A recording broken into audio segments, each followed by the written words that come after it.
para lograr también esa equidad y esa paridad de género tan anhelada en todos los países, se pretende que se afecte en este caso al artículo 100 de la Constitución Federal, y ahí en ese artículo se agregará la paridad de género como principio de la carrera judicial, y esto en congruencia con la reforma constitucional publicada en el Diario Oficial de la Federación el 6 de junio de 2019, que afectó a varios artículos de la Constitución Federal para establecer la paridad de género al momento de elegir, por ejemplo, a los órganos representantes ante los ayuntamientos en aquellos municipios con población indígena, la obligación también para los partidos políticos de cumplir con la paridad de género al momento de elegir a sus representantes, y también para los órganos legislativo y judicial, tanto para la Cámara de Diputados y la Cámara de Senadores, y en tratándose también de los gobiernos de los municipios, tanto para presidente o presidenta municipal como para regidurías y sindicaturas, y a la misma Suprema Corte de Justicia de la Nación, que es lo que ya se está logrando, que ya estamos palpando, viviendo en la actualidad, la paridad de género en la Suprema Corte de Justicia de la Nación,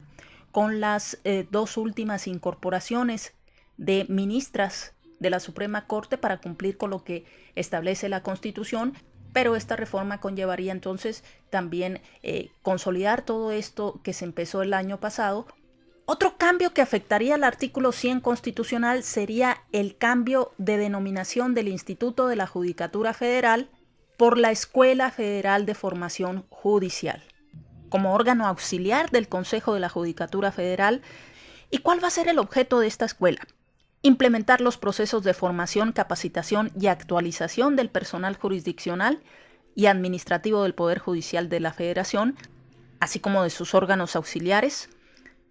También será el órgano encargado de llevar a cabo los concursos de oposición para acceder a las distintas categorías de la carrera judicial en términos de las leyes y demás disposiciones aplicables. Lo que mencionábamos también, una mejora en los defensores públicos. Ya sabemos que el que tiene los recursos económicos pues tiene la oportunidad de acceder a un mejor sistema de defensa que lo proteja, que lo ayude a que la sentencia lo favorezca. Ya sea que se trate de una sentencia condenatoria, si es el que está acusando, o bien una absolutoria si él es el imputado. Con esto se pretende lograr tener un verdadero defensor del pueblo, que el defensor público que está destinado para aquellas personas que no tienen recursos para proporcionarse un abogado particular, pues sean defendidos por personas capaces de llevar una defensa adecuada conforme a la ley y que garantice que la balanza al menos se equilibre un poco. Afectaría el artículo 100 constitucional. ¿Por qué?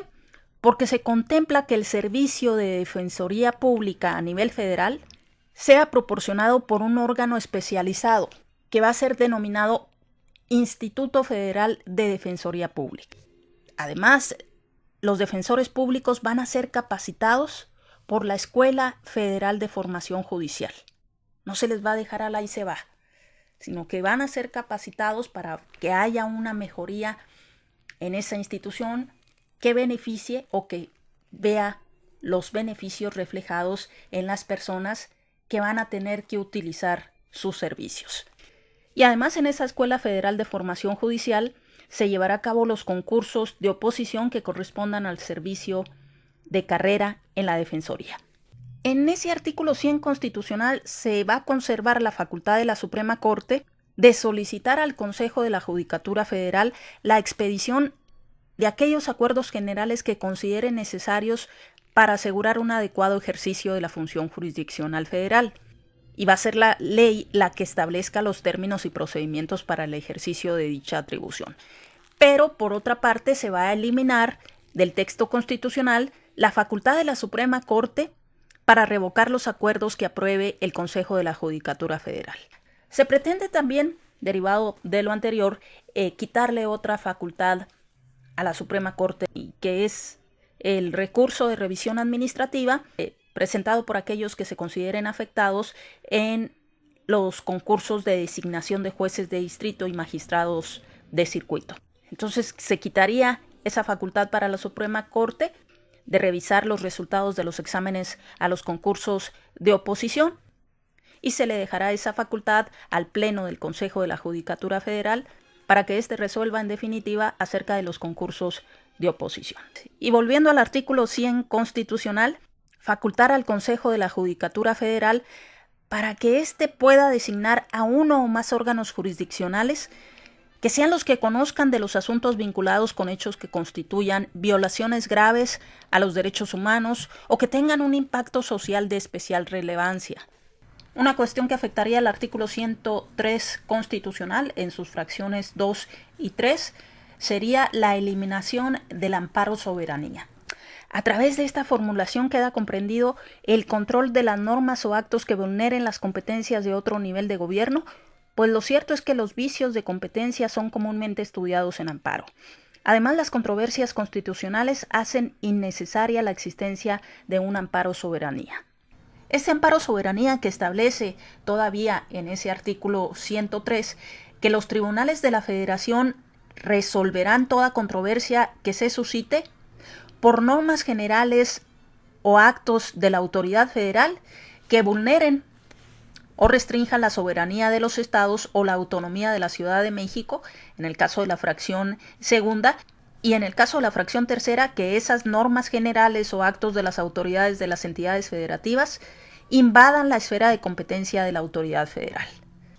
para que la competencia de los tribunales en amparo se limite a las controversias que se susciten por normas generales, actos u omisiones de la autoridad que violen derechos humanos y las garantías otorgadas para su protección tanto por la Constitución como por los tratados internacionales de los que México sea parte, es decir, quedaría nada más la fracción primera de este artículo 103. En cuanto a la materia de las controversias constitucionales, a través de lo que afectaría al artículo 105 de la Constitución Federal, se pretende que la Suprema Corte de Justicia de la Nación no analice cuestiones de legalidad, sino que se concentre, como tribunal constitucional que es, a analizar las violaciones directas a la Constitución, así como a los derechos humanos reconocidos en los tratados internacionales de los que México sea parte. Estableciéndose también, por su parte, que la materia de las controversias es concretamente la constitucionalidad de las normas, actos u omisiones de los entes legitimados. Otra cuestión que afectaría al artículo 105 constitucional, a efecto de dar claridad, es lo referente a las controversias constitucionales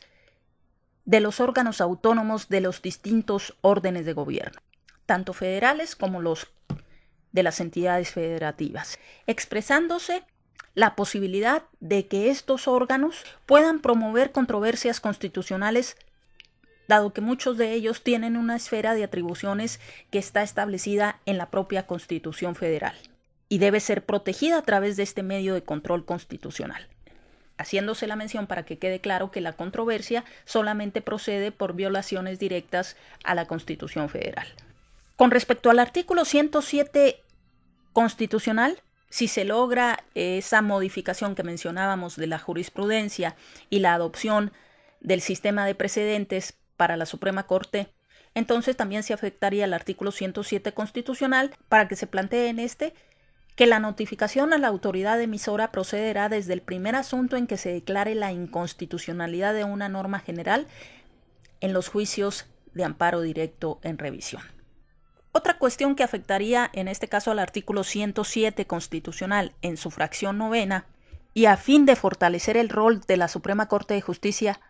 sería en el sentido de darle mayor discrecionalidad para conocer del recurso de revisión en amparo directo únicamente cuando a su juicio el asunto revista un interés excepcional en materia constitucional o de derechos humanos. Porque muchas veces queremos que todo lo resuelva la Suprema Corte de Justicia. Y también se establecería en este artículo la inimpugnabilidad de los autos que desechen la revisión en amparo directo, con el objeto de fortalecer el trabajo de la Suprema Corte y hacer hincapié en la excepcionalidad de los recursos. Otra cuestión de forma que ya mencionábamos en tratándose de las salas del Tribunal Electoral del Poder Judicial de la Federación, se establecería un cambio del concepto de contradicción de tesis por el de contradicción de criterios para armonizar la reforma.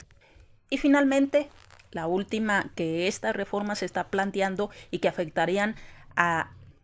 es el cumplimiento sustituto de la sentencia de amparo, que tiene por finalidad que la Suprema Corte se enfoque en resolver las cuestiones constitucionales más relevantes,